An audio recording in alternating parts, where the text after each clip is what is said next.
Hello student, আশা করছি তোমরা সকলেই অনেক ভালো আছো। আজকে আমরা আলোচনা করব অগ্নিবীর আর্মি 2025 সালের জন্য অত্যন্ত গুরুত্বপূর্ণ প্রশ্ন ও উত্তর। আজকে আমাদের প্রথম প্রশ্ন রয়েছে, ভূমিকম্প মাপা হয় কোন যন্ত্রের সাহায্যে? এর সঠিক উত্তর হবে ভূমিকম্প মাপা হয় হচ্ছে সিসমোগ্রাফ যন্ত্রের সাহায্যে। তারপরে চলে যাব পরবর্তী নাম্বার কোশ্চেনে। পরবর্তী দ্বিতীয় নাম্বার কোশ্চেন রয়েছে, সবচেয়ে হালকা ধাতুর নাম কি? এর সঠিক উত্তর হবে লিথিয়াম। তারপরে চলে যাব পরবর্তী নাম্বার কোশ্চেনে। পরবর্তী আমাদের 3 নাম্বার কোশ্চেন রয়েছে, শ্বাসবৃক্ষ দেখা যায় কোন মাছের? এর সঠিক উত্তর হবে শ্বাসবৃক্ষ দেখা যায় হচ্ছে মাগুর মাছের। এটা কিন্তু একটি অত্যন্ত ইম্পর্টেন্ট একটি কোশ্চেন রয়েছে, শ্বাসবৃক্ষ দেখা যায় কোন মাছের? তারপরে চলে যাব পরবর্তী নাম্বার কোশ্চেনে। পরবর্তী 4 নাম্বার কোশ্চেন রয়েছে, নিষ্ক্রিয় গ্যাসগুলির মধ্যে কোনটি তেজক্রিয়?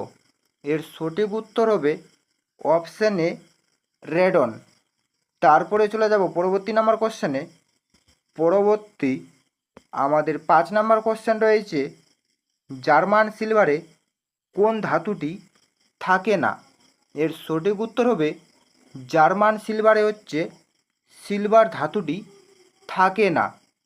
তারপরে চলে যাব পরবর্তী নাম্বার কোশ্চেনে। পরবর্তী 6 নাম্বার কোশ্চেন রয়েছে, নিচের কোন অংশটি দেহের ভারসাম্য রক্ষা করে? এর সঠিক উত্তর হবে দেহের ভারসাম্য রক্ষা করে হচ্ছে লঘু মস্তিষ্ক।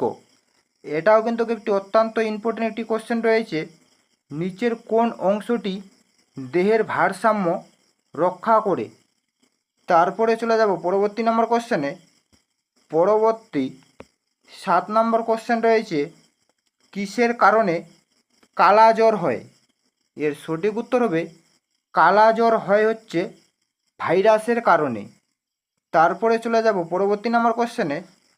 পরবর্তী 8 নাম্বার কোশ্চেন রয়েছে, কোন রাশিটি 3টি একক দ্বারা গঠিত?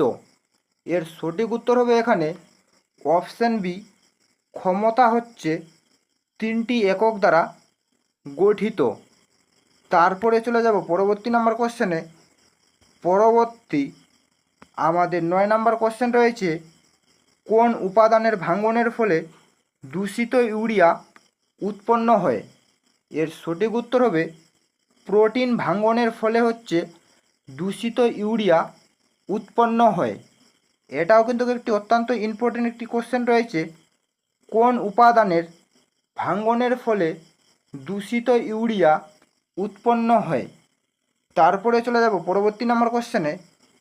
পরবর্তী 10 নাম্বার কোশ্চেন রয়েছে, অরণ্য ধ্বংসের ফলে কোন গ্যাসের পরিমাণ বৃদ্ধি পাচ্ছে? এর সঠিক উত্তর হবে অরণ্য ধ্বংসের ফলে হচ্ছে কার্বন ডাই অক্সাইড গ্যাসের পরিমাণ বৃদ্ধি পাচ্ছে। তারপরে চলে যাব পরবর্তী নাম্বার কোশ্চেনে। পরবর্তী আমাদের 11 নাম্বার কোশ্চেন রয়েছে, নিচের কোনটি বর্ণালীর মাঝের বর্ণ? এর সঠিক উত্তর হবে অপশান সি, সবুজ। সবুজ বর্ণটি হচ্ছে বর্ণালীর মাঝের বর্ণ। তারপরে চলে যাব পরবর্তী নাম্বার কোশ্চেনে। পরবর্তী 12 নাম্বার কোশ্চেন রয়েছে, লেন্সের 2 পৃষ্ঠের জন্য বক্রতার কেন্দ্র কয়টি? এটাও কিন্তু একটি অত্যন্ত ইম্পর্টেন্ট একটি কোশ্চেন রয়েছে, লেন্সের 2 পৃষ্ঠের জন্য বক্রতার কেন্দ্র কয়টি? এর সঠিক উত্তর হবে 2টি। তারপরে চলে যাব পরবর্তী নাম্বার কোশ্চেনে। পরবর্তী 13 নাম্বার কোশ্চেন রয়েছে, রেইনকোট তৈরিতে কি ব্যবহার করা হয়? এর সঠিক উত্তর হবে পিভিসি। পিভিসি হচ্ছে রেইনকোট তৈরিতে ব্যবহার করা হয়। এবং তার সঙ্গে তোমরা কমেন্টের মাধ্যমে জানাও পিভিসির সম্পূর্ণ নাম কি। তারপরে চলে যাব পরবর্তী নাম্বার কোশ্চেনে। পরবর্তী নম্বর কোশ্চেন রয়েছে, আমাদের শরীরে মোট পেশির সংখ্যা কয়টি? এর সঠিক উত্তর হবে, আমাদের শরীরে মোট পেশির সংখ্যা হচ্ছে 565টি। তারপরে চলে যাব পরবর্তী নম্বর কোশ্চেনে। আমাদের লাস্ট 15 নম্বর কোশ্চেন রয়েছে, সবচেয়ে বেশি তড়িৎ পরিবহন করে কোনটি? এর সঠিক উত্তর হবে, সবচেয়ে বেশি তড়িৎ পরিবহন করে হচ্ছে রূপো। এই ছিল মূলত আজকের আপডেট। যদি তোমাদের ভিডিওটি ভালো লেগে থাকে তাহলে অবশ্যই লাইক, কমেন্ট এবং শেয়ার করে দিবেন।